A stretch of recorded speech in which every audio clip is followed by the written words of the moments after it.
সে বলেছে আমি প্র্যাঙ্ক করেছি। প্র্যাঙ্ক আমি জানি না, এগুলো জেনজির জিনিস। প্র্যাঙ্ক করা, I am not use to this terms. আসলে আপনারা বুঝবেন যারা অপেক্ষাকৃত নতুন।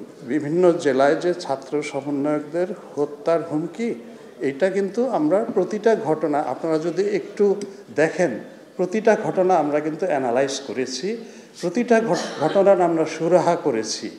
এইটা এই কালিয়াকৈরের ঘটনাটা ছিনতাইয়ের ঘটনা, আপনারা একটু দেখেন। নারায়ণগঞ্জের ঘটনাটাও ছিনতাইয়ের ঘটনা, মোবাইল ছিনতাই।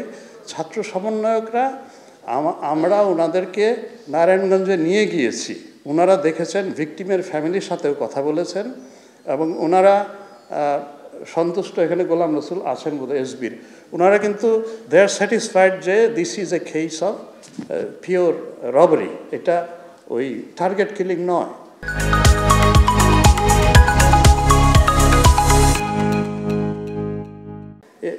একই জিনিস কালিয়াকৈরের বেলায়ও।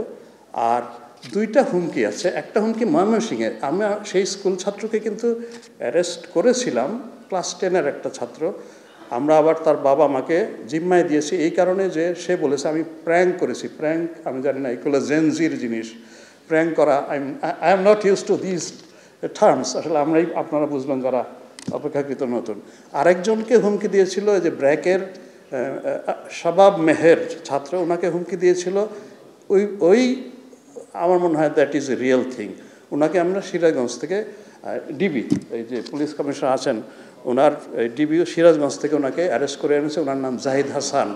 আমরা প্রতিটা ঘটনায় চেষ্টা করছি সুরাহা করতে, কিন্তু ঘটনাগুলো সবগুলো যে একই সূত্রে গাঁথা এবং একটা প্যাটার্ন, এখনও এটা বুঝতে পারছি, এখনও কিন্তু ওই রকমভাবে আমার কাছে প্রমাণিত হচ্ছে না। তারপরেও we are still on the job. আমার মনে হয় যে ওই যে গোলাম রসুল আছেন অ্যাডিশনাল এসপি, উনি স্পেশালি এই পুরো জিনিসটা সমন্বয় করছেন। আমরা we are on the job. আমার মনে হয় যে এরকম কিছু যদি থাকে আমরা এটা প্রতিরোধ করতে পারবো ইনশাআল্লাহ।